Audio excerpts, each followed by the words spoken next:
Okay, so we're in Matthew 5 today, and I'm going to be reading from the Rooted Word.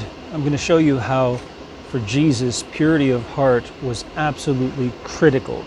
And that is the core of his teaching in the Sermon on the Mount, all the way from beginning to end. Now, we're not going to cover the whole Sermon on the Mount today, but I'm going to show you in chapter 5 of Matthew how purity of the heart was the essential message.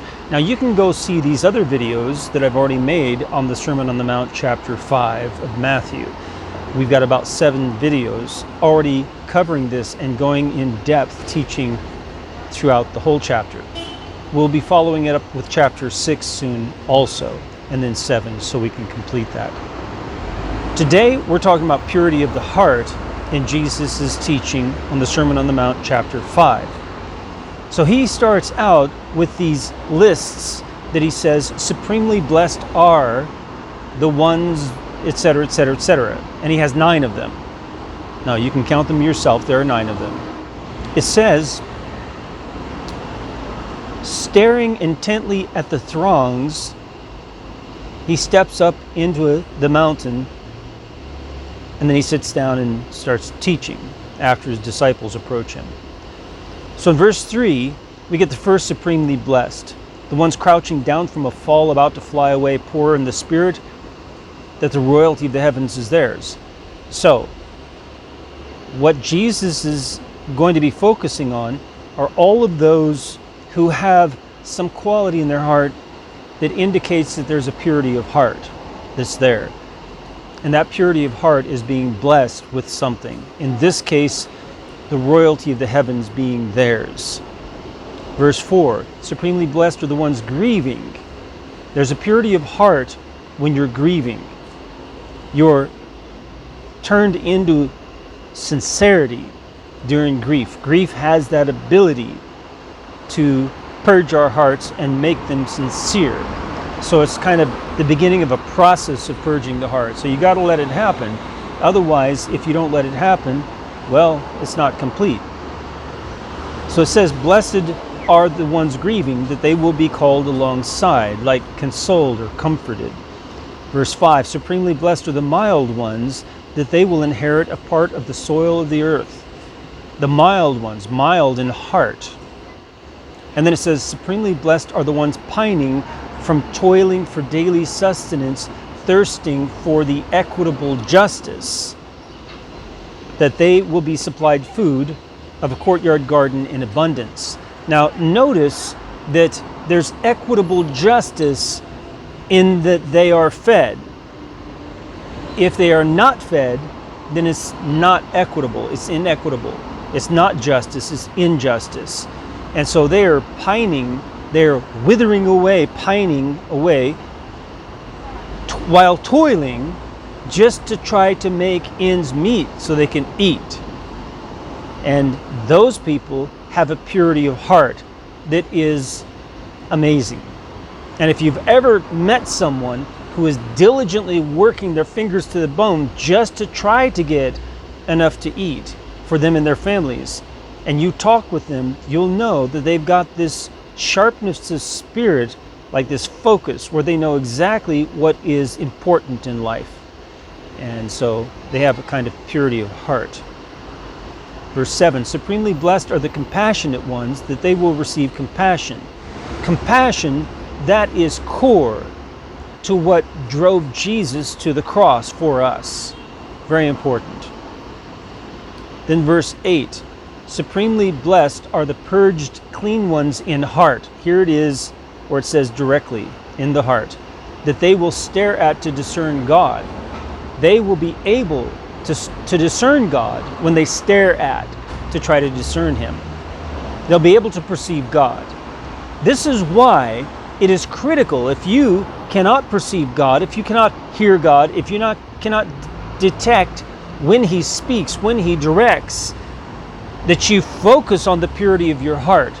Even if you think that you're not sinning, you need to still plumb the depths of your heart, because there's something there that's blocking it. Because this is a promise by Jesus. Supremely blessed are the purged, clean ones in the heart, that they will stare at to discern God. Verse 9, supremely blessed are the peacemakers. Again, it's about the heart. You desire peace, not violence, not war, not killing, not taking advantage of people and scamming them, ripping them off. You desire peace. Supremely blessed are the peacemakers, that they will be called openly sons of God. Now notice it's peacemakers, not peace lovers. And so it's not just about loving peace, it's about making peace. Verse 10, supremely blessed are those having been made to flee on account of equitable justice, that the royalty of the heavens is theirs. Again, about equitable justice.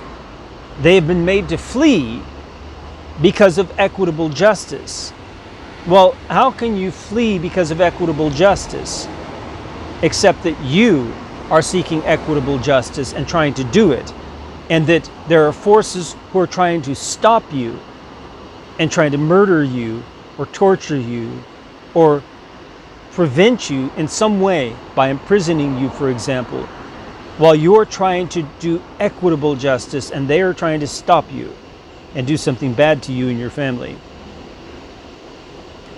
Verse 11, supremely blessed are you all being whenever they may defame you by name-calling, and may pursue and may lay forth every toiling harmful utterance against you, uttering falsely on account of me. So again, you got this purity of heart because it's Jesus' name that you're upholding and you're operating by. And people know that and are purposely targeting you because of the name of Jesus in order to defame you and call you names. Now, if that's not enough to see that the core of Jesus' message is the purity of heart, verse 12 drives it home. This is all about the heart right here.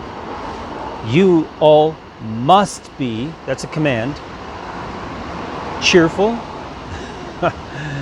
and be jumping for joy. How can that not be about the heart? Jumping for joy and cheerful. You all must be cheerful and be jumping for joy, that your compensation is much in the heavens. For in this way they pursue the prophets, those before you.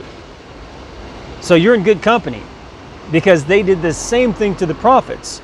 And so you should be jumping for joy and cheerful, because the compensation that you will receive in heaven has already been laid up and ready for you, and it's great.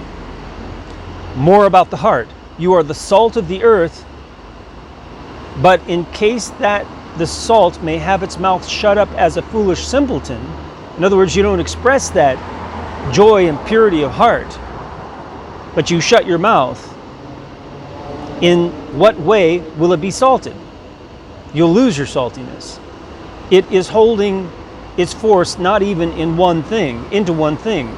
Yet if not, it is thrown out and it is being tramped on accordingly, humbly under the human beings. So all the pagans out there walking around on the sidewalk, you'll be thrown under and they'll stomp all over you.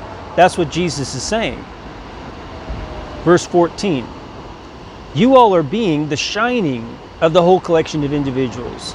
A city is not being able to be concealed. A heart that's pure cannot be concealed.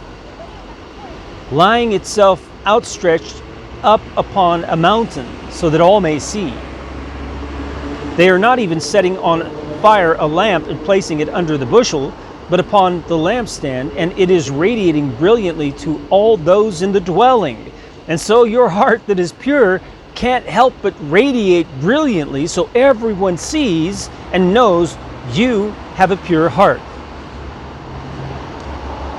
Verse 16, in this way, the shining of you all must radiate brilliantly in the front of the human beings, in the manner that they may stare at to discern from you all the beautifully good actions, and they may render a glorious reputation for your Father, the one in the heavens.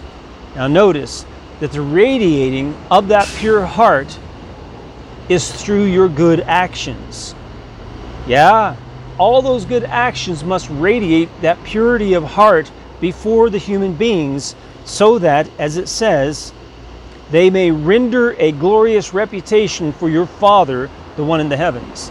They may speak about your Father in the heavens in a great way that is true about who he is and how good he is. All right?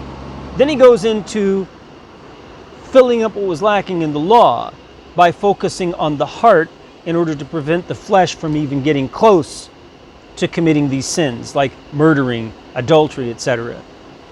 He says if you'll focus on the purity of the heart, don't even hate your brother in your heart, your flesh won't even get close to actually killing him.